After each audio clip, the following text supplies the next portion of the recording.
창세기 15장 1절에서 15절 말씀 저와 여러분이 한 절씩 교독하겠습니다. 이후에 여호와의 말씀이 환상 중에 아브라함에게 임하여 이르시되 아브라함아 두려워하지 말라. 나는 내 방패요 너의 지극히 큰 상급이니라. 아브라함이 이르되 주 여호와여 무엇을 내게 주시려 하나이까. 나는 자식이 없사오니 나의 상속자는 이 하나님의 사람을 위해 세우리이다. 아브라함이 또 이르되 주께서 내게 씨를 주지 아니하셨으니 내 집에서 길린 자가 내 상속자가 될 것이니이다. 여호와의 말씀이 그에게 임하여 이르시되 그 사람이 내 상속자가 아니라 내 몸에서 날 자가 내 상속자가 되리라 하시고 그를 이끌고 밖으로 나가 이르시되 하늘을 우러러 무뼈를 셀 수 있나 보라. 또 그에게 이르시되 내 자손이 이와 같으리라. 아브라함이 여호와를 믿으니 여호와께서 이를 그의 이름으로 부르시고 또 그에게 이르시되 나는 이 땅을 내게 주어 소유를 삼게 하려고 너를 갈대아인의 우르에서 이끌어낸 여호와니라. 그가 이르되 주 여호와여 내가 이 땅을 소유로 받을 것을 무엇으로 알리이까. 여호와께서 그에게 이르시되 나를 위하여 3년 된 암소와 3년 된 암염소와 3년 된 순양과 암비둘기와 집비둘기 새끼를 가져올지니라. 아브라함이 그 모든 것을 갖다가 그 중간을 쪼개고 그 쪼갠 것을 마주 위하여 놓고 그 새는 그쪽에 주지 아니하였으며. 함께 읽겠습니다. 솔개가 그 사체 위에 내릴 때에는 아브라함이 쫓아가라. 아멘. 하나님의 약속과 계시도 이와 비슷해요. 한 번에 주어지는 것이 아니라 한 번에 깨달아지는 것이 아니라 오랜 시간을 통해서 점진적으로 약속과 계시가 이루어집니다. 구약 성경에서 가장 중요한 하나님의 약속, 창세기 3장 15절에 여자의 후손이에요. 오실 메시아에 대한 약속과 이 계시가 구약 성경의 핵심입니다. 이 하나님의 이 계시, 메시아에 대한 약속이 점점 조금씩 윤곽을 드러내는 거예요.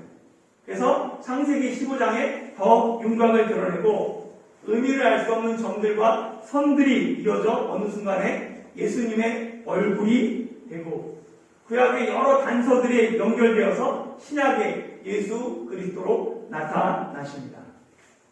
오늘 이 창세기 15장은 여자의 후손과 복음이 어떻게 점점 구체적으로 되는지를 나타내요. 함께 1절에서 5절 말씀 같이 한번 읽어보겠습니다.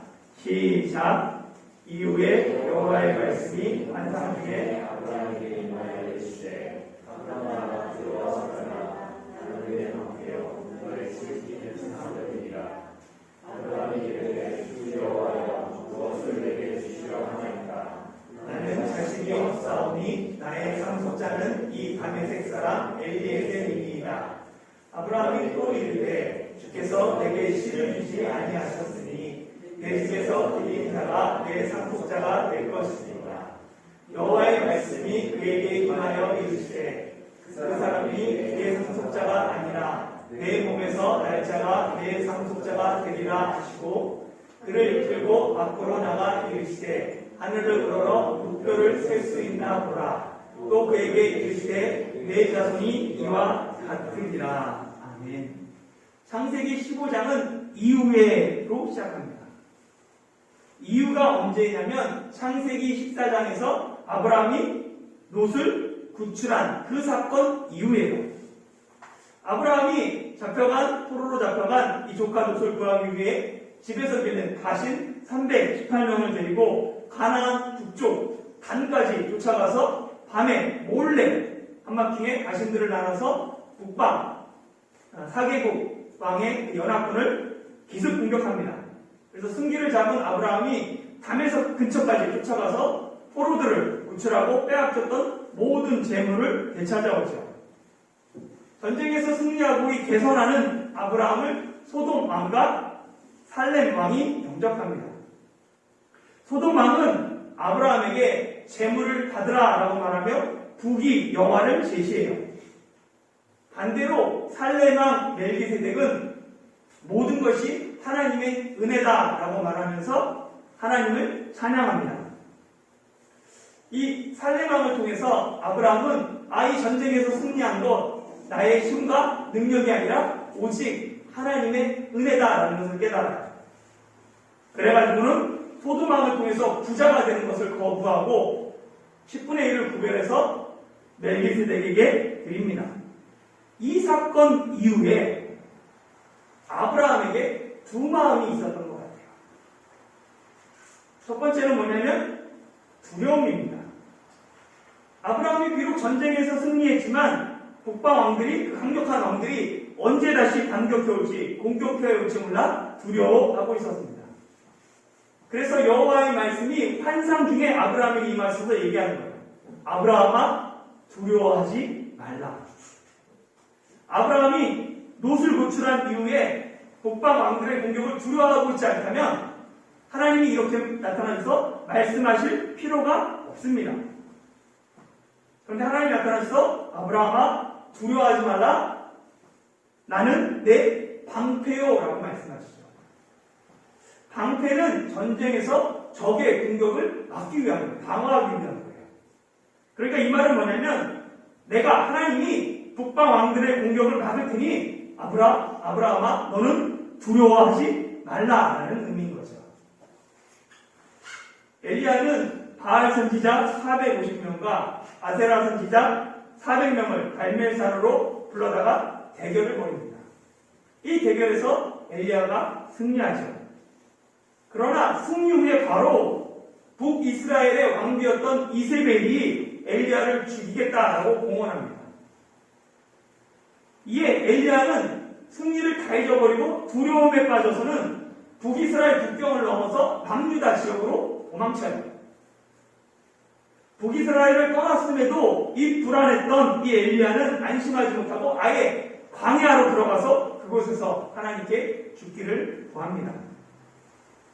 아브라함과 엘리야 모두 큰 승리를 경험했습니다. 그러나 승리 후에 두려움에 빠졌어요. 전쟁에서 승리했다고 두려움을 느끼지 않는 것이 아닙니다. 믿음으로 승리한 후에도 도리어 더 큰 두려움이 찾아오기도 합니다.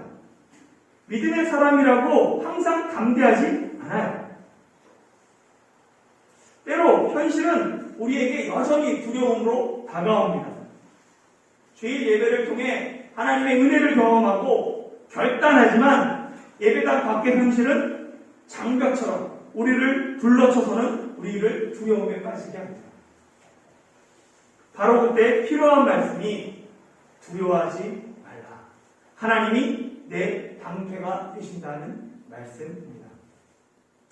다윗이 거인 골리앗 앞에 담대히 설 수 있었던 이유가 하나님이 다윗의 방패가 되셨기 때문입니다. 우리가 세상에서 어려움을 만날 수 있죠. 그럼에도 불구하고 담대해야 될 것은 하나님이 나의 든든한 방패가 되시기 때문입니다. 혹 건강에 어려움이 생기고 코로나로 어려움을 겪고 불투명한 미래로 두려움이 엄습할지라도 하나님은 변함없이 내 방패가 되십니다. 예상치 못한 공격에 잠시 주춤할 수도 있어요. 그러나 하나님이 내 방패가 되시기에 우리는 다시 일어납니다. 하나님이 방패가 되시기에 어떤 공격에도 우리를 지키실 것이며 결국은 마침내 승리할 것입니다.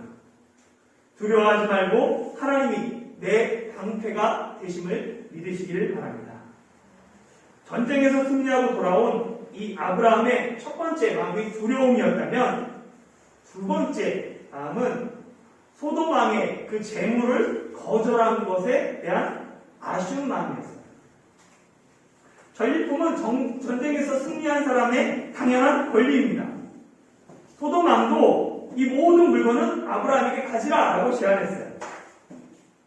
그런데 아브라함은 소돔의 왕의 그 제안을 거절하죠. 담대하게 거절했어요. 그런데 속으로는 아쉬운 마음이 있었습니다. 그래서 하나님이 아브라함에게 뭐라고 말씀하시냐면 나는 너의 지극히 큰 상급이니라 라고 말하는 거예요. 이 말씀의 의미는 뭐냐면 내가 나의 이름과 영광을 위하여서 소돔 왕에게서 실 한 우라기 들매끈 한 가닥도 가지지 않았으니까 내가 너에게 지극히 큰 상급이 되겠다라는 의미인 거예요. 설마 아브라함이 그 재물을 섭섭해했을까 생각할 수 있죠. 그러면 한번 내가 아브라함이라고 생각해보세요. 회사에서 큰 성과를 냈어요. 사장님이 너무 기뻐가지고 성과급을 주겠다. 거대한 막대한 성과급을 주겠다. 원하는 거 다 줄게. 그럴 때 여러분이 이렇게 대답합니다. 이 모든 것 제가 한 것이 아닙니다. 제 힘이 아니라 하나님이 하신 일입니다. 제가 만약에 사장님께 회사에서 이런 거액을 받는다면 하나님의 영광을 가로채는 거기 때문에 저는 성과급을 받지 않겠습니다. 라고 담대하게 딱 얘기했어요. 여러분들 집에 돌아왔을 때 아쉬운 마음이 듭니까? 안 듭니까? 당연히 들죠. 어떻게 아쉬운 마음이 안 들겠어요? 아브라함 역시 마찬가지 마음이 들었을 것 같아요. 그래서 하나님이 아브라함에게 소돔 왕의 재물을 아쉬워하지 말라. 내가 바로 너의 상급이다. 라고 말씀하십니다. 하나님이 상급을 말하자 이 아브라함은 하나님께 뭐라고 그러냐면 주 여호와여 그럼 내게 무엇을 주시겠습니까? 라고 물어요. 하나님 상급이라니까 그럼 나에게 뭐 줘야 될 거 아니에요? 그럼 나에게 뭐 주실 거예요? 그러면서 묻죠. 아브라함에게 가장 큰 소원이 뭡니까? 자손이에요. 자녀예요. 하나님이 계속해서 아브라함에게 약속하신 두 가지는 자손과 땅입니다. 처음 아브라함을 부르실 때 자손과 땅을 약속하셨어요. 롯이 떠난 후에도 하나님은 아브라함에게 동서남북을 바라보라. 이 땅을 다 내 자손에게 주겠다라고 땅과 자손을 약속하시죠. 처음 아브라함이 믿음의 여행을 떠나고 순종했을 때 모든 것이 다 잘 될 줄 알았죠. 이게 속히 이루어질 걸 기대했어요. 그러나 시간이 흘러도 자손이 없습니다. 땅 한 평이 없어요. 그래서 아브라함은 자기 집에서 가장 신뢰하는 종 엘리에셀을 자기 상속자로 삼고자 했습니다. 고대 근동 지역에서 발견된 서판을 보면 자녀가 없는 이 부부는 재산 상속을 조건으로 양자를 드릴 수 있었어요. 그러면 그 양자가 재산을 상속하면서 그 부모에 대해서, 양부모에 대해서 그 노후를 책임지고 미래를 책임져야 될 책임이 있었습니다. 엘리에셀이 내 상속자가 될 것이다 라는 이 아브라함의 말은 이런 배경 가운데서 당시 통용되던 일이었던 거예요. 이 하나님은 아브라함에게 엘리에셀이 아니라 내 몸에서 날 자가 내 상속자가 될 것이다 라고 말씀하십니다. 처음 아브라함은 믿음의 여행을 출발할 때 자신의 상속자로 롯을 생각했습니다. 조카. 그런데 롯은 눈앞의 이익을 쫓아 아브라함의 상속자 되기를 포기하고 아브라함을 떠나버렸어요. 이후 아브라함은 종 엘리에셀을 상속자로 생각합니다. 그러나 하나님은 양자가 아니라 내 몸에서 날 자가 상속자가 될 것이다 라고 말씀하시죠. 그리고는 아브라함을 밖으로 이끌어내시고는 하늘의 무별을 바라보게 하세요. 그 셀 수 없는 많은 별들처럼 내 자손이 이와 같을 것이다 라고 하나님이 또다시 약속해 주십니다. 하나님은 의심하고 불안해하는 아브라함을 꾸짖지 않으세요. 왜 아직도 믿음이 없느냐? 왜 두려워하느냐? 책망하지 않고 오히려 위로하시며 그에게 하늘의 물결처럼 내 자손이 많아질 것이다. 소망을 약속하십니다. 하나님의 말씀에 아브라함이 눈을 들어 하늘의 수천의 별들을 바라보는 그 순간 하나님의 말씀이 믿어졌습니다. 6절 말씀 다시 한번 읽어볼까요? 시작. 아브라함이 여호와를 믿으니 여호와께서 이를 그의 의로 여기시고. 아멘. 창세기에서 가장 중요한 구절 말씀은 창세기의 강조점에 따라 달라질 수 있습니다. 예를 들어서 창조주 하나님, 하나님의 창조를 강조하는 사람에게 창세기에서 가장 중요한 구절은 1장 1절이죠. 태초에 하나님이 천지를 창조하십니다. 구속사로, 구원의 역사로 이 창세기를 보는 사람에게 있어서 창세기의 가장 중요한 구절은 창세기 50장 20절입니다. 당신들은 나를 해하려 하였으나 하나님은 그것을 선으로 바꾸사 오늘과 같이 많은 백성의 생명을 구원하게 하시려 하셨나니, 그러니까 구원에 있다는 거예요. 모든 것이. 이게 가장 중요한 구절로 생각하죠. 기독교의 핵심을 이신칭이 믿음으로 의롭게 된다라고 생각하는 사람에게 있어서 창세기에서 가장 중요한 말씀은 창세기 15장 6절입니다. 하나님이 여호와를 믿으니 여호와께서 이를 그의 의로 여기셨다. 아브라함이 하나님의 말씀을 믿었어요. 이 믿음을 하나님이 아브라함을 의로 여겨주셨습니다. 아담과 하와가 하나님 앞에서 추방당한 이유가 무엇입니까? 죄를 지었기 때문이죠. 의로움과 죄는 빛과 어두움처럼 함께하지 못해요. 빛 앞에 어두움이 물러가는 것처럼 의로우신 하나님 앞에 죄인인 아담과 하와는 설 수 없습니다. 그래서 추방당하는 거예요. 이 추방당한 인간이 하나님 앞에 돌아오기 위해서 필요한 단 한 가지, 오직 하나님께 의롭다함을 얻는 거예요. 그런데 인간의 노력과 행위, 공로로는 하나님 앞에 의롭다함을 얻을 수 없습니다. 인간은 자신의 벌거벗음을 가리기 위해 수많은 시도를 했어요. 그러나 그 모든 수고와 노력은 모두 실패했습니다. 이제는 하나님 편에서 인간을 구원해야 되는데 가장 큰 난관이 뭐였냐면 인간이 어떻게 의롭게 될 수 있는가 하는 문제예요.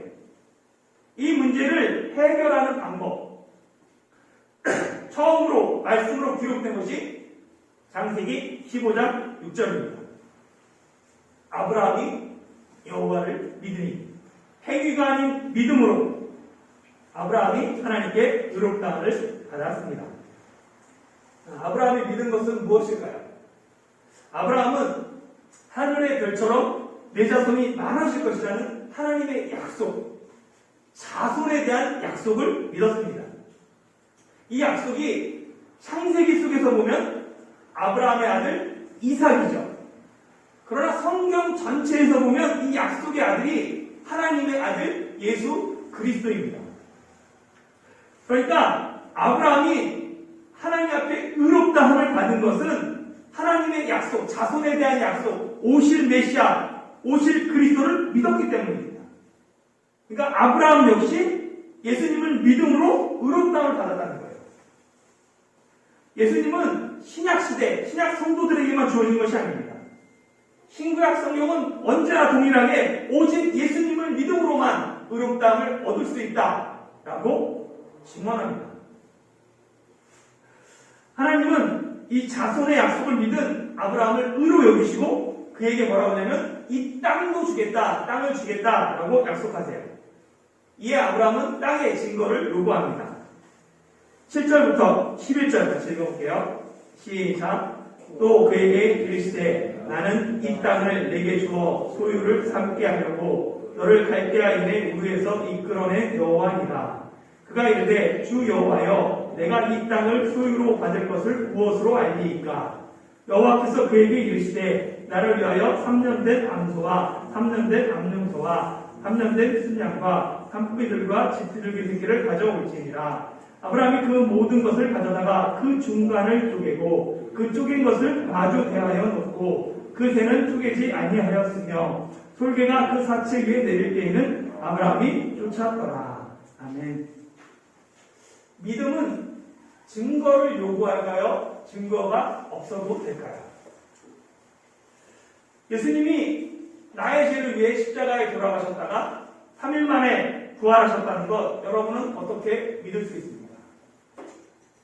태초에 하나님이 천지를 창조하셨다는 것이 믿어지십니까? 성령님이 지금도 내 삶을 인도하고 있다는 것 어떻게 설명할 수 있습니까? 물론 나름대로 여러 가지 증거를 주장할 수 있어요. 그러나 하나님의 역사는 증거가 아닌 믿음의 영역입니다. 아무리 증거를 제시해도 믿어지지 않는 사람이 있고 아무런 증거도 제시하지 않아도 믿어지는 사람이 있어요. 그래서 믿음은 증거를 요구하지 않습니다. 그러나 또한 믿음은 증거를 필요로 합니다. 내 믿음이 더욱 굳어지기 위해서, 굳세지기 위해서는 때로 증거가 필요해요. 믿음의 증거가 외적 증거와 내적 증거로 나뉩니다. 외적 증거는 눈에 보이는 증거예요. 기드온이 미디안과의 전쟁을 앞두고 양털 한 뭉치를 가지고 하나님의 뜻을 시험합니다. 그래서 첫날에는 양털에만 이슬이 맺히고 젖고 주변 땅은 마르기를 구해요. 그렇게 되니까 다음 날에 반대로 양털만 마르고 마른 주변 땅은 다 이슬에 젖기를 구하죠. 기드온이 요구했던 이런 것이 외적 증거입니다. 눈에 보이는 증거예요. 어느 날 천사가 마리아에게 나타나요. 그리고 내가 잉태하여 아들을 낳으리니 그 이름을 예수라 하라라고 말씀합니다. 이 마리아는 얘기하죠, 천사에게. 나는 남자를 알지 못하는데 나는 처녀인데 어떻게 아들을 낳겠냐? 이게 일이 가능하겠냐? 라고 물어요. 이 물음에 천사가 내 친족 엘리사벳이 늙어서 임신할 수 없는데 지금 아들을 임신했다라고 알려줍니다.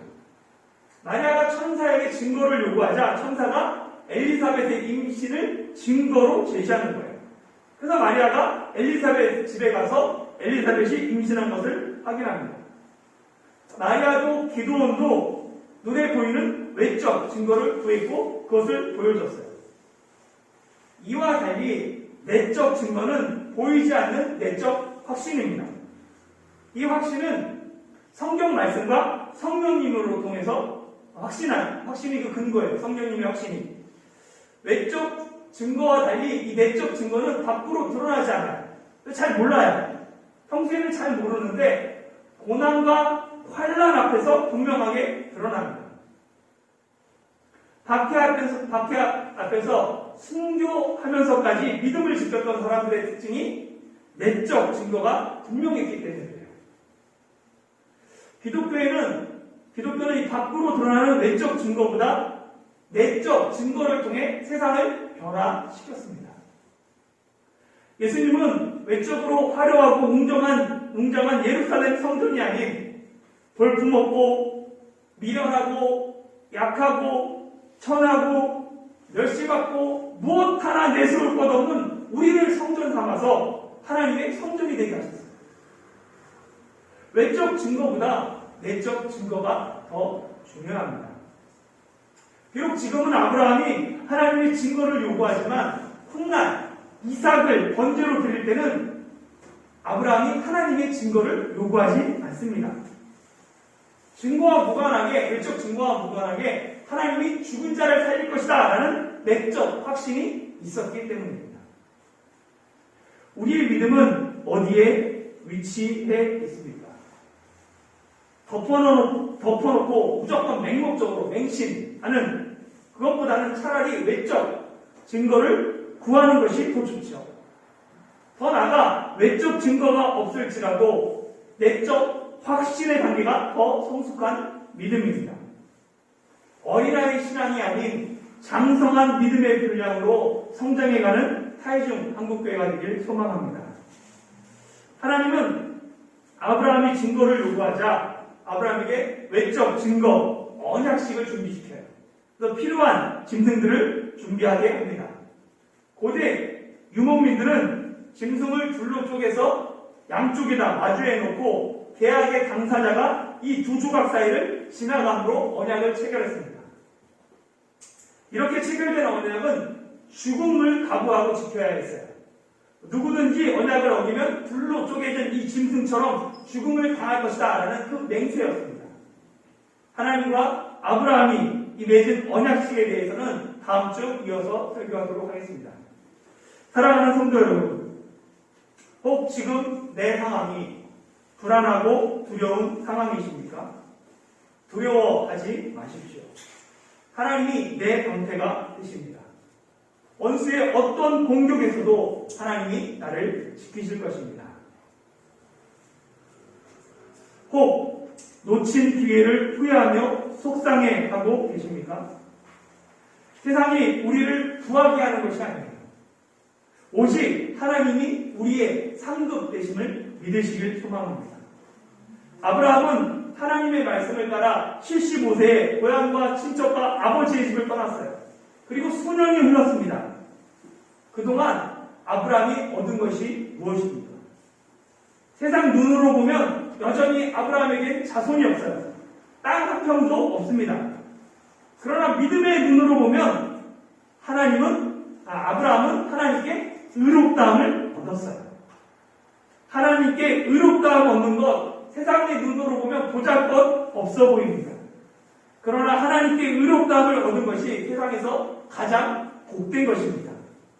하나님 앞에서 추방당한 인간이 하나님께 돌아올 수는 유일한 길이기 때문에 그래요. 여러분은 예수 그리스도를 믿고 무엇을 얻으셨습니까? 세상의 부와 명예와 물질보다 더 귀한 보물이 예수님입니다. 천하를 얻었을지라도 예수님을 잃어버리면 아무것도 아닙니다. 세상에 썩어질 것들이 아닌 영원한 하나님 나라를 소망하며 오직 믿음으로 하나님께 의롭다함을 받는 저와 여러분들 되시길 예수님의 이름으로 축원합니다.